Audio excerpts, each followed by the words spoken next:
ମୋର ନାମ ଆକାଶ। ଏହି ଘଟଣାଟି ସେବେର ଯେତେବେଳେ ମୁଁ କଲେଜରେ ପଢ଼ୁଥିଲି। ମୁଁ ଅଧ୍ୟୟନରେ ବହୁତ ସ୍ମାର୍ଟ ଥିଲି। ମୋ ଘରର ଅବସ୍ଥା ଏତେ ଭଲ ନଥିଲା। କେବଳ ମୋ ମା ଆମ ଘରେ ଥିଲେ। ମୋ ବାପା ମୋ ପିଲାଦିନରୁ ଆରପାରିକୁ ଚାଲିଯାଇଥିଲେ। ମା ଲୋକଙ୍କ ପୋଷାକ ସିଲେଇ କରି ଆମର ଗୁଜୁରାଣ ମେଣ୍ଟାଉଥିଲେ। କିନ୍ତୁ ମୋର ମଧ୍ୟ ଏକ ଦୃଢ଼ ଅନୁଭବ ଥିଲା ଯେ ମୁଁ ମୋ ମାଆଙ୍କୁ ସାହାଯ୍ୟ କରିବା ଉଚିତ। ତେଣୁ ଦିନେ ମୁଁ ସ୍ଥିର କଲି ଯେ ମୁଁ ଟ୍ୟୁସନ୍ ଶିକ୍ଷା ଦେବି। ଯେତେବେଳେ ମୁଁ ଏହାକୁ ମୋ ସାର୍ଙ୍କ ସହ ବାଣ୍ଟିଲି, ସେ ବହୁତ ଖୁସି ଅନୁଭବ କଲେ। ମୁଁ ଅନୁଭବ କଲି ଭଲ ଯେ ସେ ମୋତେ ବହୁତ ସମର୍ଥନ କଲେ, ଯେଉଁଥିପାଇଁ ମୁଁ ମୋ ଟ୍ୟୁସନ୍ ଦେବା ଆରମ୍ଭ କଲି। ମୁଁ ଦିନ 2ଟାରେ ଫ୍ରି ହୁଏ ଏବଂ ତାପରେ 4ରେ ମୁଁ ଜଣ ଜଣଙ୍କ ଘରକୁ ଯାଇ 1 ଘଣ୍ଟା ପାଇଁ ଟ୍ୟୁସନ୍ ଦିଏ। ମୋ ମା ମଧ୍ୟ ବହୁତ ଖୁସି ହେଲେ, ଏହି କାରଣରୁ ଯେ ମୁଁ ବହୁତ ଭଲ କାମ କରୁଥିଲି। ଦିନ ବିତି ଚାଲିଲା। ଦିନେ ମୋର ସାର୍ ମୋତେ କହିଲେ, ପୁଅ, ମୋର କେବଳ ଗୋଟିଏ ଝିଅ ଅଛି ଯିଏ ବର୍ତ୍ତମାନ 10ମ ଶ୍ରେଣୀରେ ପଢ଼ୁଛି। ଯଦି ତୁମେ ତାଙ୍କୁ ଶିକ୍ଷା ଦେବ, ତେବେ ମୁଁ ତୁମ ନିକଟରେ ଋଣୀ ହେବି। ମୁଁ ମଧ୍ୟ ଆଶ୍ଚର୍ଯ୍ୟ ହୋଇଥିଲି, କାରଣ ସେ ନିଜେ ଜଣେ ଶିକ୍ଷକ ଥିଲେ। ତେଣୁ ସେ ନିଜ ଝିଅକୁ ନିଜେ ପଢ଼ାଇ ପାରିଥାନ୍ତେ। କିନ୍ତୁ ସେ କହିଲେ, ମୋ ଝିଅ ବହୁତ ଚଗଲା। ସେ ମୋ ପାଖରେ ଅଧ୍ୟୟନ କରୁନାହିଁ। ଯଦି ତୁମେ ମୋ ଝିଅକୁ ଶିକ୍ଷା ଦିଅ, ମୁଁ ତୁମକୁ ବହୁତ ଅର୍ଥ ଦେବି। ସାର୍ଙ୍କ କଥା ଶୁଣିବା ପରେ ମୁଁ ବହୁତ ଖୁସି ହେଲି, କାରଣ ମୁଁ ଜାଣିଥିଲି ସାର୍ ବହୁତ ଧନୀ। ତାଙ୍କର ଏକ ଅନଲାଇନ୍ ବ୍ୟବସାୟ ମଧ୍ୟ ଥିଲା, ଯାହାଦ୍ୱାରା ସେ ମୋତେ ବହୁତ ଭଲ ଫି ଦେଇଥାନ୍ତି। ତାପରେ ମୁଁ ଟ୍ୟୁସନ୍ ନେବାକୁ ରାଜି ହେଲି। ମୁଁ କହିଲି, ଠିକ୍ ଅଛି ସାର୍, ମୁଁ 2-3 ଦିନ ମଧ୍ୟରେ ଆପଣଙ୍କ ଘରକୁ ଯିବି। କିନ୍ତୁ ସାର୍ କହିଲେ, ପୁଅ, ତୁମେ ଆଜି ପାଖରୁ ଆସ। ମୁଁ ଛୁଟି ପାଇବା ମାତ୍ରେ ସାର୍ଙ୍କ ସହିତ ତାଙ୍କ ଘରକୁ ଗଲି। ସେ ମୋତେ ଡ୍ରଇଂ ରୁମ୍ରେ ବସେଇକି କହିଲେ, ବର୍ତ୍ତମାନ ମୁଁ ଏବେ ମୋ ଝିଅକୁ ପଠେଇବି। ମୁଁ 3-4 ମିନିଟ୍ ଅପେକ୍ଷା କଲି। କିଛି ସମୟ ପରେ ତାଙ୍କ ଝିଅ ଡ୍ରଇଂ ରୁମ୍ ଭିତରକୁ ଆସିବା ମାତ୍ରେ ମୁଁ ତାଙ୍କୁ ଦେଖି ଆଶ୍ଚର୍ଯ୍ୟ ହୋଇଗଲି, କାରଣ ସେ ବହୁତ ସୁନ୍ଦର ଥିଲେ। ମୁଁ ମୋ ଆଖିରେ ବିଶ୍ୱାସ କରିପାରିଲି ନାହିଁ ଯେ ଯିଏ ମୋ ସାମ୍ନାରେ ବସିଛି ସେ ଝିଅ ନା ଅପ୍ସରା। ସେ ଆସି ମୋ ସାମ୍ନାରେ ବସିଥିଲେ। ଏହା ପୂର୍ବରୁ ମୁଁ ଝିଅମାନଙ୍କ ସହ କଥାବାର୍ତ୍ତା କରୁନଥିଲି, କାରଣ ମୁଁ ଜଣେ ଲାଜୁଆ ପ୍ରକାରର ପୁଅ। ମୋ ମା ମୋତେ ବହୁତ ଭଲ ସଂସ୍କାର ଦେଇ ପଢ଼େଇଥିଲେ। ମୋର କୌଣସି ଭଉଣୀ ନଥିଲେ। ମୁଁ ଏକମାତ୍ର ପୁଅ ଥିଲି। ଏହି କାରଣରୁ ମୁଁ ସେହି ଝିଅ ସହିତ ବହୁତ ସମ୍ମାନର ସହିତ କଥାବାର୍ତ୍ତା କରୁଥିଲି। ମୁଁ ତାଙ୍କୁ କିଛି ସମୟ ଶିକ୍ଷା ଦେଇଥିଲି। ଏହାପରେ ମୁଁ ତାଙ୍କୁ କହିଥିଲି ଯେ ଆଜି ପାଇଁ ଏହା ଯଥେଷ୍ଟ। ମୁଁ ଏହା କହି ଘରକୁ ଚାଲିଗଲି। କିନ୍ତୁ ମୋର ମନରୁ ତଥାପି ସେହି ଝିଅ ବିଷୟରେ ଚିନ୍ତା କରୁଥିଲି। ସେହି ଝିଅର ନାମ ଚାନ୍ଦିନୀ ଥିଲା। ଚାନ୍ଦିନୀ ବହୁତ ସୁନ୍ଦର ଥିଲା। ସେ ମୋତେ ଗମ୍ଭୀର ସ୍ୱଭାବର ଥିବା ପରି ମନେ ହେଉଥିଲା। କିନ୍ତୁ ପରଦିନ ମୁଁ ଆଶ୍ଚର୍ଯ୍ୟ ହୋଇଯାଇଥିଲି, କାରଣ ମୁଁ କିଛି ନ କହି ଚାନ୍ଦିନୀଙ୍କ ଘରକୁ ଯାଇଥିଲି। ଯେତେବେଳେ ମୁଁ ଚାନ୍ଦିନୀକୁ ଏହି ଅବସ୍ଥାରେ ଦେଖିଲି, ମୁଁ ଶୀଘ୍ର ଆଖି ନୁଆଇଁ ଠିଆ ହେଲି, କାରଣ ମୁଁ ଚାହେଁ ନାହିଁ ମୁଁ ତାଙ୍କୁ ଏପରି ଅବସ୍ଥାରେ ଦେଖେ। ସେ ଏକ ଛୋଟ ପୋଷାକ ପିନ୍ଧିଥିଲେ, ଯାହାଦ୍ୱାରା ଶରୀରର ଅନେକ ନିବୃତ୍ତ ସ୍ଥାନ ଦେଖାଯାଉଥିଲା। ସେ ତାଙ୍କ ସାଙ୍ଗମାନଙ୍କ ସହିତ ଖେଳୁଥିଲେ। ମୁଁ ତାଙ୍କୁ ଥରେ ମାତ୍ର ଦେଖିଲି, କିନ୍ତୁ ସେ ମୋତେ ଦେଖିବା ମାତ୍ରେ ଶୀଘ୍ର ଭିତରକୁ ଗଲା ଏବଂ କିଛି ସମୟ ପରେ ସେ ମୋ ପାଖକୁ ଅଧ୍ୟୟନ କରିବାକୁ ଆସିଲେ ଏବଂ ଏକ ଲମ୍ବା ଟି-ସାର୍ଟ ପିନ୍ଧିଥିଲେ। ଏହା ପୂର୍ବରୁ ସେ ବହୁତ ମିନି ଟପ୍ ପିନ୍ଧିଥିଲେ। ସେ କହିଲେ, ସାର୍, ଆସନ୍ତାକାଲି ମୋର ଏକ ପରୀକ୍ଷା ଅଛି। ମୁଁ ତାଙ୍କ ପରୀକ୍ଷା ପାଇଁ ପ୍ରସ୍ତୁତ କରାଇଲି ଏବଂ ତାଙ୍କୁ ଚେତାବନୀ ଦେଲି ଯେ ତୁମେ ଏହି ପରୀକ୍ଷାରେ ବହୁତ ଭଲ ମାର୍କ ଆଣିବାକୁ ପଡ଼ିବ, କାରଣ ମୁଁ ତୁମକୁ ବହୁତ ଭଲ ଭାବରେ ପ୍ରସ୍ତୁତ କରାଇଛି। ମୋ କଥା ଶୁଣିବା ପରେ ସେ କହିଲେ, ନା ସାର୍, ବାୟୋଲୋଜି ମୋତେ ବହୁତ କଷ୍ଟସାଧ୍ୟ ମନେ ହୁଏ। ମୁଁ ଭଲ ମାର୍କ ତ ଆଣିପାରିବି ନାହିଁ, କିନ୍ତୁ ପାସ୍ ହୋଇଯିବି। ମୁଁ ଆଶ୍ଚର୍ଯ୍ୟ ହୋଇଗଲି, କିନ୍ତୁ ସେ କାନ୍ଦିବା ପୂର୍ବରୁ ମୁଁ ତାଙ୍କୁ କହିଲି, ଠିକ୍ ଅଛି, କିନ୍ତୁ ଯଦି ତୁମେ ବିଫଳ ହୁଅ ତେବେ? ସେ କହିଲା, ସାର୍, ତୁମେ ମୋତେ କୌଣସି ବି ଦଣ୍ଡ ଦେଇପାରିବ। ମୁଁ ରାଜି। ମୁଁ ତାଙ୍କ କଥାରେ କୌତୂହଳ ଭାବରେ ହସିଲି। ମୁଁ କହିଲି, ଠିକ୍ ଅଛି, ଯଦି ତୁମେ ବିଫଳ ହୁଅ ତେବେ ମୁଁ ତୁମକୁ ଦଣ୍ଡ ଦେବି। ବର୍ତ୍ତମାନ ମୁଁ ଏହା ଘଟିବାକୁ ଅପେକ୍ଷା କରିଛି ଯେ ସେ ପରୀକ୍ଷାରେ ବିଫଳ ହେଉ। ମୁଁ ତାଙ୍କୁ କୌଣସି ଦଣ୍ଡ ଦେବି। କେଜାଣି କାହିଁକି ଚାନ୍ଦିନୀକୁ ଥଟ୍ଟା କରିବାକୁ ମଜା ଆସୁଥିଲା। ପରଦିନ ଭଗବାନ ମୋ କଥା ଶୁଣିଲେ ଏବଂ ସେ ପରୀକ୍ଷାରେ ବିଫଳ ହୋଇଥିଲା। ମୋର ହୃଦୟ ଆନନ୍ଦରେ ଡେଇଁବାକୁ ଲାଗିଲା। କିନ୍ତୁ ମୁଁ ମୋ ମୁହଁରେ ନକଲି କ୍ରୋଧ ଲଗେଇ ଚାନ୍ଦିନୀକୁ କହିବାକୁ ଲାଗିଲି, ତୁମେ କ'ଣ କରିଛ? ମୁଁ ତୁମକୁ ବହୁତ ଭଲ ଭାବରେ ପ୍ରସ୍ତୁତ କରାଇଥିଲି, କିନ୍ତୁ ତମେ ପରୀକ୍ଷାରେ ବିଫଳ ହେଇଛ। ସେ କହିଲା, ସାର୍, ତୁମେ ମୋତେ ଯାହା ଦଣ୍ଡ ଦେବ ମୁଁ ଏହାକୁ ଗ୍ରହଣ କରିବି। ମୋତେ ଯାହା ଶିକ୍ଷା ଦିଆଯାଇଥିଲା ମୁଁ ଭୁଲି ଯାଇଥିଲି। ମୁଁ କ'ଣ କରିବି? ଜୀବବିଜ୍ଞାନ ମୋତେ ବହୁତ କଷ୍ଟସାଧ୍ୟ ମନେ ହୁଏ। ସେ ଅତି ନିର୍ଦ୍ଦୋଷ ଭାବରେ ମୋତେ କହୁଥିଲେ। ମୁଁ ତାଙ୍କୁ କହିଲି, ଗତକାଲି ତୁମକୁ କ'ଣ କହିଥିଲି? ସେ କହିଲା ଯେ ଆପଣ କହିଥିଲେ ଯଦି ମୁଁ ପରୀକ୍ଷାରେ ଭଲ କରିବିନି ତେବେ ମୁଁ ବିଫଳ ହେବି ଆଉ ଆପଣ ମୋତେ ଦଣ୍ଡ ଦେବେ। ମୁଁ ତାଙ୍କୁ କିନ୍ତୁ ମୋ ହୃଦୟ ଏହା କରିବାକୁ ମନା କରୁଥିଲା। କୌଣସି ସ୍ଥାନରେ ମୋ ଦ୍ୱାରା ଦିଆଯାଇଥିବା ଭଲ ନୈତିକତା ମୋତେ ଅଟକାଇ ଦେଇଥିଲା। ତେଣୁ ମୁଁ ନିଷ୍ପତ୍ତି ନେଲି ଏବଂ କହିଲି, ନା, ମୁଁ ଆଜି ତୁମକୁ ଦଣ୍ଡ ଦେବି ନାହିଁ, କିନ୍ତୁ ଭବିଷ୍ୟତରେ ଯଦି ତୁମେ ପରୀକ୍ଷାରେ ମଧ୍ୟ ଏପରି କୌଣସି ଭୁଲ କରି ବିଫଳ ହେବ ତେବେ ମୁଁ ନିଶ୍ଚିନ୍ତ ଭାବରେ ତୁମକୁ ଦଣ୍ଡ ଦେବି। ଯାଅ, ଆଜି ପାଇଁ କ୍ଷମା କଲି। ତେଣୁ ସେ ଖୁସି ହେଲେ ଏବଂ ମୁଁ ତାଙ୍କୁ ଶିକ୍ଷା ଦେବାକୁ ଆରମ୍ଭ କଲି। ଦିନେ ମୁଁ ମୋ କଲେଜରେ ପଢ଼ୁଥିଲି, ଯେତେବେଳେ ସାର୍ ମୋ ପାଖକୁ ଆସି କହିଲେ, ପୁଅ, ମୁଁ ତୁମ ସହିତ କିଛି ବିଷୟରେ କଥା ହେବାକୁ ଚାହେଁ। ମୁଁ ସାର୍ଙ୍କୁ କହିଲି, ସାର୍, କ୍ଲାସ୍ ସରିବା ପରେ ମୁଁ ଆପଣଙ୍କ ପାଖକୁ ଆସିବି। ଆପଣ ଯାହା କହିବା କଥା କହିବେ। ଏହିପରି ମୁଁ କ୍ଲାସ୍ ପରେ ସାର୍ଙ୍କ ପାଖକୁ ଗଲି। ସାର୍ ବ୍ୟସ୍ତ ଥିଲେ। କିଛି ସମୟ ପରେ ସାର୍ ମୋତେ ଭିତରକୁ ଯିବାକୁ କହିଲେ। ହଁ ପୁଅ, ବସ। ମୁଁ ତୁମ ସହିତ ଚାନ୍ଦିନୀର ବିଷୟରେ କଥାବାର୍ତ୍ତା ହେବାକୁ ଚାହୁଁଥିଲି। ହଠାତ୍ ଏହା ଶୁଣି ମୁଁ ଆଶ୍ଚର୍ଯ୍ୟ ହୋଇଗଲି। ସାର୍ କ'ଣ କହିବେ? କିନ୍ତୁ ସାର୍ କହିଲେ, ପୁଅ, ମୁଁ ଚାହୁଁଛି ଚାନ୍ଦିନୀ ତୁମେ ଘରେ କିଛି ଦିନ ରୁହ। ତାଙ୍କଠାରୁ ଏହା ଶୁଣିବା ପରେ ମୁଁ ଆଶ୍ଚର୍ଯ୍ୟ ହୋଇଗଲି। ସେ ଏହା କାହିଁକି ଚାହୁଁଛନ୍ତି? ସେ କହିଲେ, ପୁଅ, ମୁଁ ତୁମକୁ ବିଶ୍ୱାସ କରେ। ତୁମେ ବହୁତ ଭଲ ପିଲା। ତୁମ ପରିବାର ଭଲ ହୋଇଥିବା ଯୋଗୁଁ ତେଣୁ ମୁଁ ଚାହୁଁଛି ତୁମେ ମୋ ଝିଅ ସହିତ ରୁହ, କାରଣ ମୋତେ କିଛି କାମ ପାଇଁ ବାହାରକୁ ଯିବାକୁ ପଡ଼ିବ। ଏହି ସହରରେ ମୋର କେହି ନାହାନ୍ତି ଯାହାଙ୍କ ପାଖରେ ମୁଁ ମୋ ଝିଅକୁ ଛାଡ଼ିପାରିବି। ଏବଂ ଯାହା ବି ହେଉ, ତାର ଏବେ ପରୀକ୍ଷା ଚାଲିଛି, ନଚେତ୍ ମୁଁ ତାକୁ ମୋ ସାଙ୍ଗରେ ନେଇଯାଇଥାନ୍ତି। ମୁଁ ଏହା ଭାବୁଛି ଯେ ତୁମକୁ ତାକୁ ଶିକ୍ଷା ଦେବାକୁ ପଡ଼ିବ। ମୁଁ ଏହା ଭାବୁଛି ଯେ ତୁମେ ତାକୁ ଶିକ୍ଷା ଦିଅ। ତେଣୁ ମୁଁ ତାକୁ ତୁମ ଘରେ ଛାଡ଼ିଯିବି। ତୁମ ମା ଘରେ ଅଛନ୍ତି, ତାର ଯତ୍ନ ନେବ। ମୁଁ ଯେତେବେଳେ ସାର୍ଙ୍କ କଥା ଶୁଣିଲି ମୁଁ ଆଶ୍ଚର୍ଯ୍ୟ ହୋଇଗଲି। ମୁଁ କ'ଣ ନିଷ୍ପତ୍ତି ନେବି? କିନ୍ତୁ ମୁଁ ସାର୍ଙ୍କୁ କହିଲି, କିଛି ଅସୁବିଧା ନାହିଁ, ମୁଁ ଆପଣଙ୍କ ଝିଅକୁ ଆମ ଘରେ ଶିକ୍ଷା ଦେବି। କିନ୍ତୁ ମୋ ହୃଦୟ ଥରି ଉଠୁଥିଲା, କାରଣ ମୁଁ ବହୁତ କଠିନ ନିଷ୍ପତ୍ତି ନେଇଥିଲି। ଏହା କିପରି ହୋଇପାରେ? ଚାନ୍ଦିନୀକୁ ନିଜ ଘରେ ଏତେ ନିକଟରୁ ଦେଖି ମୋର ହୃଦୟକୁ କିପରି ସମ୍ଭାଳି ପାରିବି? ଏତେ ସୁନ୍ଦର ଝିଅ ମୋ ସହିତ ରହିବାକୁ ଯାଉଥିଲା। କିନ୍ତୁ ତାପରେ ମୁଁ ମା ବିଷୟରେ ଭାବିଲି। ସେ ଘରେ ଉପସ୍ଥିତ ରହିବେ। ମୁଁ ତାଙ୍କୁ ମୋ ମାଙ୍କ ପାଖକୁ ନେଇଯିବି। ସେ ମୋ ମା ପାଖରେ ଶୋଇଯିବ। ଏହା ଭାବି ମୁଁ ସାର୍ଙ୍କୁ ହଁ କହିଲି।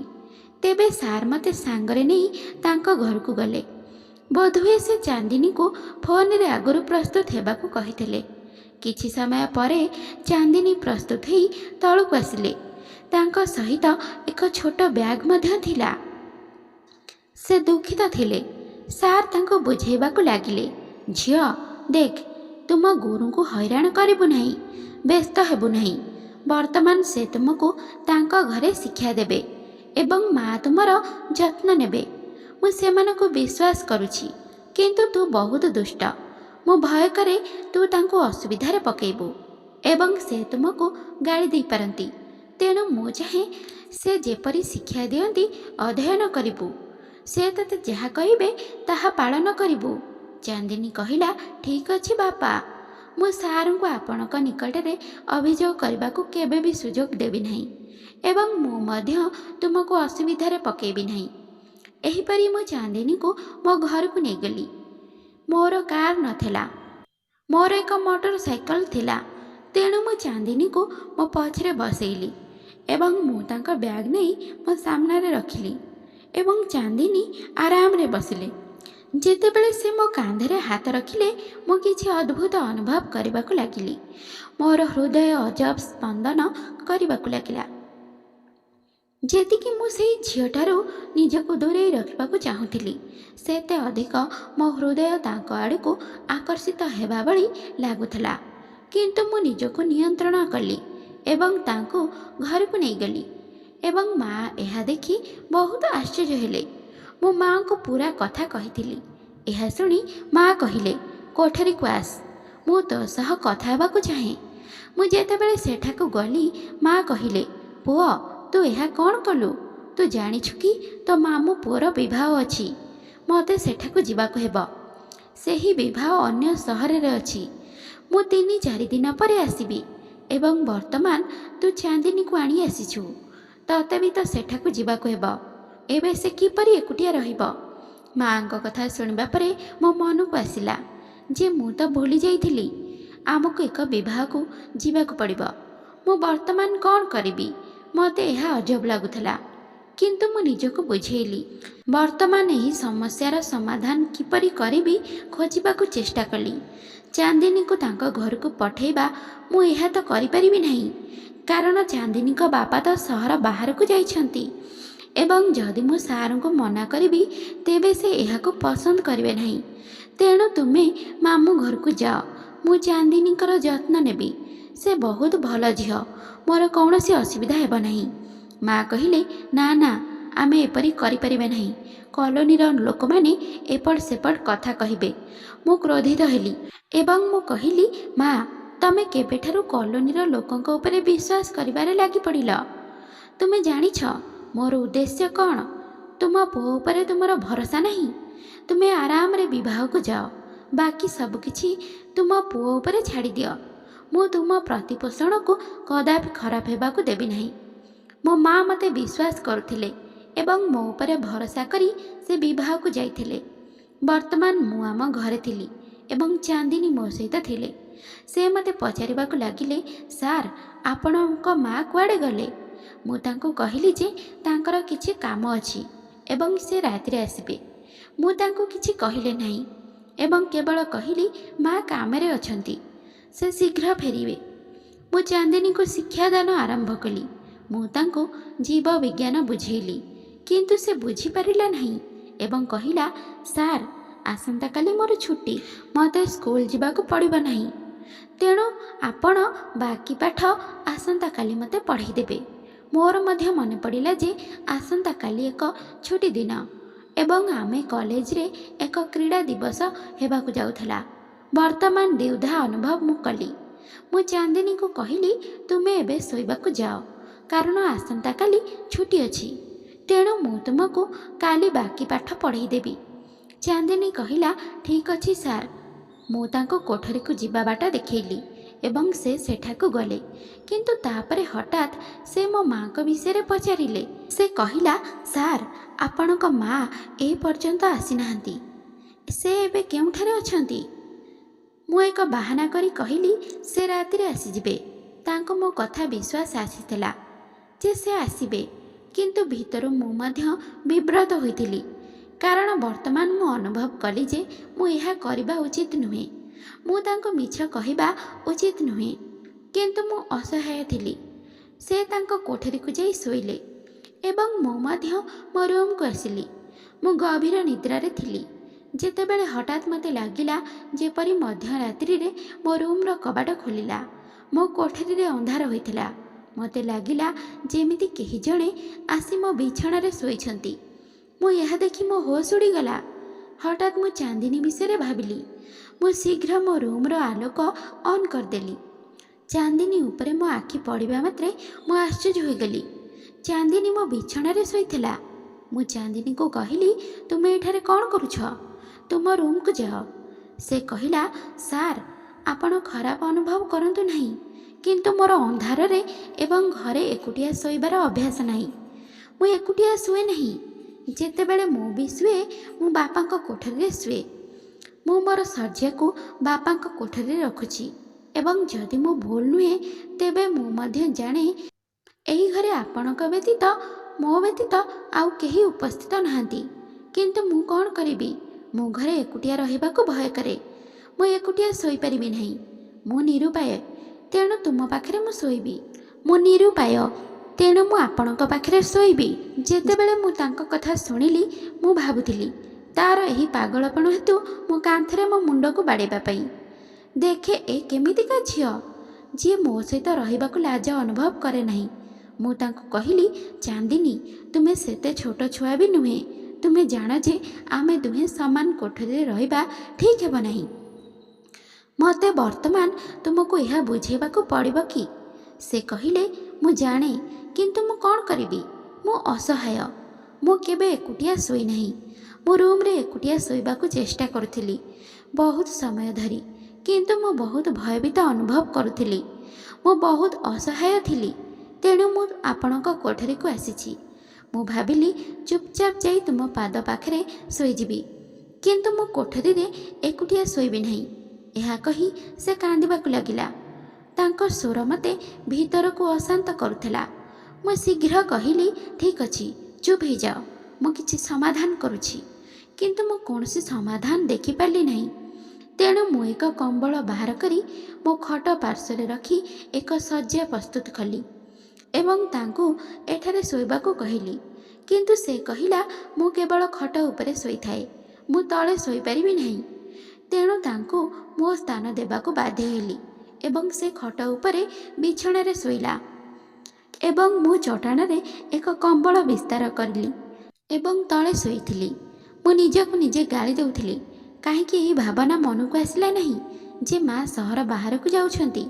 ଯଦି ସେ ଘରେ ଥାଆନ୍ତେ ତେବେ ମୁଁ ଚାନ୍ଦିନୀକୁ ମୋ ସାଙ୍ଗରେ କେବେ ଆଣିନଥାନ୍ତି। ଯଦି ସେ ଘରେ ନଥାନ୍ତେ ତେବେ ମୁଁ ଚାନ୍ଦିନୀକୁ ମୋ ସାଙ୍ଗରେ କେବେ ବି ଆଣିନଥାନ୍ତି। କିନ୍ତୁ ବର୍ତ୍ତମାନ ଚାନ୍ଦିନୀ ଖୁସିରେ ମିଠା ନିଦରେ ଶୋଇଥିଲା ଆଉ ମୁଁ ଚଟାଣରେ ଶୋଇପାରୁନଥିଲି। ଏହାପରେ ଚାନ୍ଦିନୀଙ୍କ ଶୋଇବା ଶୈଳୀ ମୋତେ ଆହୁରି ବିଚଳିତ କରୁଥିଲା। ସର୍ବପ୍ରଥମେ ସେ ବହୁତ ଖୋଲା ନାଇଟ୍ ସୁଟ୍ ପିନ୍ଧିଥିଲେ ଏବଂ ସେ ନିଜକୁ କମ୍ବଳରେ ଆଚ୍ଛାଦନ କରିନଥିଲେ। ସେ ପୁରା କମ୍ବଳ କାଢ଼ି ଫିଙ୍ଗି ଦେଇଥିଲେ ଏବଂ ବିଛଣାରେ ଅସଂଯତ ହୋଇ ଶୋଇଥିଲେ। ବାରମ୍ବାର ମୋ ଆଖି ତାଙ୍କ ଦେହ ଉପରେ ପଡ଼ୁଥିଲା। ମୋ ହୃଦୟରେ ଥିବା ଭାବନା ବଢ଼ୁଥିଲା। ମୁଁ ଅନିୟନ୍ତ୍ରିତ ହେବାକୁ ଲାଗିଲି। ମୁଁ କୌଣସି ପ୍ରକାରେ ନିଜକୁ ନିୟନ୍ତ୍ରଣ କଲି, କିନ୍ତୁ ମୁଁ ସ୍ଥିର କଲି ପରବର୍ତ୍ତୀ ସମୟରେ କ'ଣ କରିବି। ପରଦିନ ମୁଁ ବହୁତ କ୍ରୋଧ ଅନୁଭବ କରୁଥିଲି। ଚାନ୍ଦିନୀ ଶୀଘ୍ର ଉଠିଲା। ସେ ରୁମ୍ର ଆଲୋକ ଅନ୍ କଲା। ମୁଁ ତାଙ୍କୁ କ୍ରୋଧରେ କହିଲି, ଏହା କି ପ୍ରକାର ଆଚରଣ? ମୁଁ ସ୍ଥିର କରିଥିଲି ଯେ ବର୍ତ୍ତମାନ ଠାରୁ ମୁଁ ତାଙ୍କୁ ଗାଳି ଦେବି ଏବଂ ମୁଁ ତାଙ୍କୁ ଏତେ ଗାଳି ଦେବି ଯେ ସେ କ'ଣ କରିଛନ୍ତି ତାହା ମଧ୍ୟ ଜାଣିବେ। ଠିକ୍ ସେହିପରି ମୁଁ ତାଙ୍କୁ ଶିକ୍ଷା ଦେବା ଆରମ୍ଭ କରିବା ମାତ୍ରେ ବହୁତ ଗାଳି ଦେଲି। ପ୍ରତ୍ୟେକ ବିଷୟକୁ ବାରମ୍ବାର ମନେ ରଖିବାକୁ କହିଲି ଏବଂ ଯେତେବେଳେ ସେ ମନେ ନ ରଖିପାରିଲେ ମୁଁ କ୍ରୋଧରେ ତାଙ୍କୁ ଏକ ଚାପୁଡ଼ା ମଧ୍ୟ ମାରିଥିଲି। ସେ ତାଙ୍କ ଗାଲକୁ ଧରି ଆଶ୍ଚର୍ଯ୍ୟ ହୋଇଗଲେ। ସେ ମୋତେ ଦେଖୁଥିଲେ। ମୁଁ ଜାଣିଶୁଣି ତାଙ୍କୁ ଚାପୁଡ଼ା ମାରିଥିଲି, ଯାହାଫଳରେ ସେ ରାତିରେ ଆଉ ମୋ ପାଖକୁ ଆସିବେ ନାହିଁ। ମୁଁ ଚାହେଁ ନାହିଁ ଯେ ଆବେଗରେ କିଛି ଭୁଲ ପଦକ୍ଷେପ ନେଇପାରେ। ଚାନ୍ଦିନୀ ମଧ୍ୟ ବୁଝିଗଲା। ବଡ଼ ବଡ଼ ଆଖିରେ ଲୁହ ଝରେଇ କହିଲା, ଠିକ୍ ଅଛି, ମୁଁ ତୁମକୁ ଆଉ କଷ୍ଟ ଦେବି ନାହିଁ। ମୁଁ ମୋ ଘରକୁ ଫେରିଯିବି। କିନ୍ତୁ ମୁଁ ମଧ୍ୟ ଅସହାୟ ଥିଲି। ମୁଁ ତାଙ୍କୁ ଏମିତି ପଠାଇ ପାରିବି ନାହିଁ। ଏହିପରି 3 ଦିନ ବିତିଗଲା। ମୁଁ ବହୁତ ଖରାପ ଅନୁଭବ କରୁଥିଲି। କିନ୍ତୁ ଏହାପରେ ଚାନ୍ଦିନୀ ତାଙ୍କ ବାପାଙ୍କୁ ସବୁ କଥା କହିଦେଲା। କିନ୍ତୁ ସାର୍ ମୋତେ କିଛି କହିଲେ ନାହିଁ। କିନ୍ତୁ ସେ ବହୁତ ଲଜ୍ଜିତ ହୋଇ କହିଥିଲେ, ମୁଁ ଦୁଃଖିତ। ମୁଁ ଜାଣିଥିଲି ମୋ ଝିଅ ଦୁଷ୍ଟ ଅଟେ। ନିଶ୍ଚିତ ଭାବରେ ଏହିପରି କିଛି ବଦମାସି କରିବ। ମୁଁ ସାର୍ଙ୍କୁ କହିଲି, କିଛି ଅସୁବିଧା ନାହିଁ। ମୁଁ ଜାଣେ ଚାନ୍ଦିନୀ ତଥାପି ଏକ ଛୋଟ ଝିଅ, ନିରୀହ। ସେ ଏବେ କିଛି ବୁଝିପାରୁନାହିଁ। ତେଣୁ ମୁଁ ମଧ୍ୟ ତାଙ୍କୁ ଅନୁମତି ଦେଲି। କିନ୍ତୁ ପରଦିନ ସାର୍ କହିଲେ ଯେ ବର୍ତ୍ତମାନ ଚାନ୍ଦିନୀ ଆଉ ତମ ପାଖରେ ପଢ଼ିବ ନାହିଁ। ତା ପାଇଁ ଏକ ଝିଅ ଶିକ୍ଷକର ବ୍ୟବସ୍ଥା କରିବି। ଯିଏ ତାକୁ ପଢ଼ାଇବ ସେ ତାଙ୍କୁ ଭୟ କରିବ। ଏହାପରେ ସେ ମୋ ଠାରୁ ଆଉ ଅଧ୍ୟୟନ କରିନଥିଲେ। ମୁଁ ଅନ୍ୟ ଆଡ଼େ ପଢ଼ାଇବା ଜାରି ରଖିଲି। ମୁଁ ଧୀରେ ଧୀରେ ଚାନ୍ଦିନୀକୁ ଭୁଲି ଯାଇଥିଲି, କିନ୍ତୁ ସେ ତଥାପି ମୋ ହୃଦୟର କେଉଁ ନିବୃତ କୋଣରେ ରହିଥିଲା। ଯେତେବେଳେ ମୁଁ ତାଙ୍କୁ ଚାପୁଡ଼ା ମାରିଲି ସେତେବେଳେ ତାଙ୍କ ଆଖିରେ ଲୁହ ଝରିଗଲା। ସେହି ମୁହୂର୍ତ୍ତକୁ ବହୁତ ମନେ ପଡ଼ିଲେ ମୋ ଭିତରେ ଏକ ଯନ୍ତ୍ରଣା ହୁଏ। ମୁଁ ଚାହୁଁନଥିଲି ମୋ ହେତୁ ଚାନ୍ଦିନୀ ଆଖିରୁ ଲୁହ ଆସୁ, କିନ୍ତୁ ସେତେବେଳେ ଚାନ୍ଦିନୀକୁ ଚାପୁଡ଼ା ମାରିବା ଆବଶ୍ୟକ ଥିଲା, ନଚେତ୍ ସେ ବୟସର ସେହି ସୋପାନରେ ଥିଲା କେତେବେଳେ ବି ଭୁଲ ରାସ୍ତାରେ ପାଦ ଦେଇଥାନ୍ତା। ଏବଂ ମୁଁ ମଧ୍ୟ ସେହି ସମୟରେ ବୟସର ସୂକ୍ଷ୍ମ ଅଂଶରେ ଥିଲି। ଆମ ଦୁହିଁଙ୍କ ବୟସ ଭୁଲ ବାଟକୁ ଯିବା ସ୍ତରରେ ଥିଲା। ଯଦି ମୁଁ ସେହି ସମୟରେ କିଛି ଭୁଲ କରିଥାନ୍ତି ତାହେଲେ ଜୀବନ ସାରା ମୁଁ ନିଜକୁ ନିଜ ଆଖିରେ ଦେଖିପାରିନଥାନ୍ତି, ନା ମୋ ମାଆଙ୍କ ସାମ୍ନାରେ ମୁହଁ ଉଠେଇ କଥା ହେଇପାରିଥାନ୍ତି। ତେଣୁ ଚାନ୍ଦିନୀକୁ ଠିକ୍ ରାସ୍ତା ଦର୍ଶାଇବାକୁ ଚାପୁଡ଼ା ମାରିବା ଆବଶ୍ୟକ ଥିଲା। 5 ବର୍ଷ ବିତିଗଲା ଯେତେବେଳେ ଦିନେ ମୁଁ ଏହା ଜାଣିଲି ବର୍ତ୍ତମାନ ସେ ବିଶ୍ୱବିଦ୍ୟାଳୟରେ ପହଞ୍ଚି ସାରିଛି। ମୁଁ ବହୁତ ଆଶ୍ଚର୍ଯ୍ୟ ହୋଇଗଲି, କାରଣ ସେହି ସମୟରେ ମୁଁ ବି BSc ପଢ଼ୁଥିଲି। ସେ ମୋଠାରୁ 5 ବର୍ଷ ଛୋଟ ଥିଲେ। ଦିନେ ହଠାତ୍ ମୁଁ ବିଶ୍ୱବିଦ୍ୟାଳୟ ଫାଟକରେ ଚାନ୍ଦିନୀକୁ ଦେଖିଲି। ମୁଁ ତାଙ୍କ ସୌନ୍ଦର୍ଯ୍ୟ ଦେଖି ଆଶ୍ଚର୍ଯ୍ୟଚକିତ ହୋଇଗଲି ଯେ ସେ ଆଉ ଛୋଟ ଏବଂ ଚୁଲବୁଲି ନଥିଲେ, କିନ୍ତୁ ବଡ଼ ଏବଂ ବୁଦ୍ଧିମାନ ହୋଇଯାଇଥିଲେ। ସେ ବିଶ୍ୱବିଦ୍ୟାଳୟର ଅନୁଭବ ପାଇସାରିଥିଲେ। କିଛି ପୁଅ ତାଙ୍କ ଚାରିପାଖରେ ଠିଆ ହୋଇଥିଲେ ଏବଂ ତାଙ୍କ ସହ କଥାବାର୍ତ୍ତା ହେଉଥିଲେ। ମୁଁ ଆଶ୍ଚର୍ଯ୍ୟ ହୋଇଥିଲି। ମୁଁ ତାଙ୍କୁ ଦେଖିଲି। ବୋଧହୁଏ ସେ ମୋତେ ଚିହ୍ନି ପାରିଥିଲେ, କିନ୍ତୁ ସେ ମୋ ପାଖକୁ ଆସିନଥିଲେ। ମୁଁ ଚକିତ ହେଲି ଯେ ଏମିତି କ'ଣ ରାଗ ଯେ ସେ ମୋ ପାଖକୁ ଆସିଲେ ନାହିଁ। ଏହିପରି କେତେ ଦିନ ବିତିଗଲା। ମୋର ହୃଦୟ ଭିତରେ ଯନ୍ତ୍ରଣା ହେଉଥିଲା। ହୃଦୟରେ ଥିବା ଚାନ୍ଦିନୀଙ୍କ ପ୍ରତି ପ୍ରେମ ପୁଣି ବଢ଼ିବାକୁ ଲାଗିଲା। ବର୍ତ୍ତମାନ ମୁଁ ପ୍ରତିଦିନ ଚାନ୍ଦିନୀକୁ ଦେଖୁଥିଲି। ତାଙ୍କ ସହିତ ସମାନ 3-4 ପୁଅ ଥିଲେ, ଯେଉଁମାନେ ତାଙ୍କର ବନ୍ଧୁ ହୋଇଥିଲେ, ଏବଂ ଏହି ଜିନିଷ ମୋ ପାଇଁ ବହୁତ କଷ୍ଟଦାୟକ ଥିଲା। ମୋତେ ଖରାପ ଲାଗୁଥିଲା। ଦିନେ ମୁଁ ବାଧ୍ୟ ହୋଇ ଚାନ୍ଦିନୀଙ୍କ ନିକଟତର ହୋଇ ତାଙ୍କୁ ପଚାରିଲି, କ'ଣ ତୁମେ ମୋତେ ଚିହ୍ନି ପାରୁଛ? ସେ ମୋତେ କିଛି ଉତ୍ତର ଦେଲେ ନାହିଁ। ମୁଁ ବହୁତ ରାଗିଗଲି। ସେ ତାଙ୍କ ହାତ ଧରି ତାଙ୍କୁ ଟିକେ ଦୂରକୁ ନେଇଗଲି। ସେ କହିଲା କି ଏହା କି ପ୍ରକାର ଆଚରଣ? ମୁଁ ତାଙ୍କୁ କହିଲି, ଯେତେବେଳେ ତୁମେ ମୋତେ ଏହିପରି ଅଣଦେଖା କର ମୁଁ ଏସବୁ କରିବାକୁ ବାଧ୍ୟ ହେବି। ତେଣୁ ଚୁପଚାପ ମୋ କଥା ଶୁଣ। ଚାନ୍ଦିନୀ କହିବା ଆରମ୍ଭ କଲା, ମୁଁ ଜାଣେ ମୁଁ ତୁମକୁ ବହୁତ ହଇରାଣ କରିଥିଲି। ତା କଥା ଶୁଣି ମୁଁ ଆଶ୍ଚର୍ଯ୍ୟ ହୋଇଥିଲି। ମୁଁ କହିଲି, ମୁଁ ତୁମକୁ ପଢ଼ଉଥିଲି, ତୁମେ କ'ଣ ଏହିପରି ମୋର ପ୍ରତିଶୋଧ ନେବ? ସେତେବେଳେ ତୁମେ ମୋତେ ବହୁତ ସମ୍ମାନ କରୁଥିଲ, କିନ୍ତୁ ବର୍ତ୍ତମାନ ତୁମେ ମୋ ସହିତ ଏହିପରି କଥା ହେବ? ସେ କହିଲା, ହଁ, ଏକ ସମୟରେ ତୁମେ ମୋର ଗୁରୁ ଥିଲ, କିନ୍ତୁ ବର୍ତ୍ତମାନ ତୁମେ ମୋ ପାଇଁ କିଛି ନୁହଁ। ଏବଂ ମୁଁ ସେହି ଲୋକମାନଙ୍କ ସହିତ କଥାବାର୍ତ୍ତା କରେ ଯାହା ମୁଁ ଜାଣେ ନାହିଁ। ତାପରେ ମୁଁ ବହୁତ ବିବ୍ରତ ହେଲି ଯେ ମୁଁ କିପରି କ୍ଷମା ମାଗିବି। ସେ ବିଷୟରେ ମୁଁ ତାଙ୍କୁ ବହୁତ ଦ୍ୱନ୍ଦ୍ୱରେ ପଡ଼ିଥିଲି। ଦିନେ ମୁଁ ତାଙ୍କୁ କ୍ଷମା ମାଗିଲି। ମୁଁ କହିଲି, ସେହି ସମୟରେ ତୁମ ଉପରେ କ୍ରୋଧ କରିବା ମୋ ପାଇଁ ଅତ୍ୟନ୍ତ ଗୁରୁତ୍ୱପୂର୍ଣ୍ଣ ଥିଲା। ଯଦି ମୁଁ ତୁମ ଉପରେ ରାଗିନଥାନ୍ତି ତେବେ ବହୁତ କିଛି ଭୁଲ ହୋଇଥାନ୍ତା। ତୁମେ ଏବଂ ମୁଁ ବୟସର ସୂକ୍ଷ୍ମ ଅଂଶରେ ଥିଲେ, ଯେଉଁଥିରେ ଆମର ସାମାନ୍ୟ ଭୁଲ ଆମ ଦୁହିଁଙ୍କୁ ନଷ୍ଟ କରିଦେଇଥାନ୍ତା। ସେଥିପାଇଁ ମୁଁ ତୁମ ଉପରେ କ୍ରୋଧିତ ହେବାକୁ ଏବଂ ତୁମ ଉପରେ ହାତ ଉଠାଇବାକୁ ବାଧ୍ୟ ହେଲି। କାରଣ ଏହା କିଛି ଛୋଟ କଥା ନୁହେଁ ଯେ ଏକ ଯୌବନ ପ୍ରାପ୍ତ ପୁଅ ଓ ଝିଅ ଏହିପରି ଏକାକୀ ଶୋଇବେ। ମୁଁ ତୁମ ଉପରେ ଏଥିପାଇଁ କ୍ରୋଧିତ ହେଲି କାରଣ ତୁମେ ରାଗିଯାଅ ଏବଂ ମୋ ଠାରୁ ଅଲଗା ଶୋଇବା ଆରମ୍ଭ କର। ମୁଁ ମଧ୍ୟ ଏକ ପ୍ରାପ୍ତ ବୟସ୍କ ପୁରୁଷ। କେତେଦିନ ପର୍ଯ୍ୟନ୍ତ ନିଜକୁ ନିୟନ୍ତ୍ରଣ କରିପାରିବି? ମୁଁ ଚାହୁଁନଥିଲି ଯେ ତୁମ ସହ କିଛି ଭୁଲ କରେ, ଏବଂ ସତ୍ୟ ତ ହେଉଛି ମୁଁ ଧୀରେ ଧୀରେ ତୁମକୁ ପସନ୍ଦ କରିବାକୁ ଲାଗିଥିଲି। ମୁଁ ତୁମ ପ୍ରେମରେ ପଡ଼ିଗଲି। ସେ ମୋ କଥା ଶୁଣିବା ପରେ ଚୁପ୍ ରହିଲେ, କିଛି ବି କହିଲେ ନାହିଁ।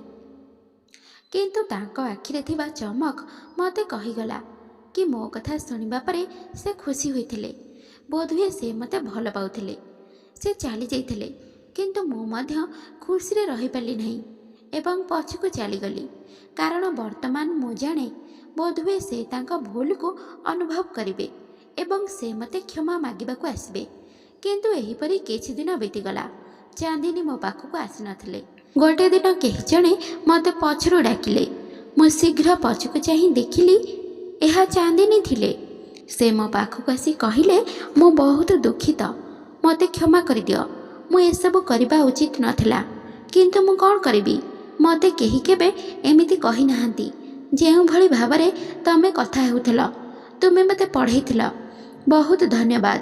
କିନ୍ତୁ ମୁଁ ବହୁତ ସୂକ୍ଷ୍ମ ଥିଲି। ମୋ ବାପା ମୋତେ ଏପରି କଠୋର ଶବ୍ଦରେ କଦାପି କଥା କହିନାହାନ୍ତି। କିନ୍ତୁ ତୁମେ ସେଦିନ ମୋତେ ଚାପୁଡ଼ା ମାରିଲ।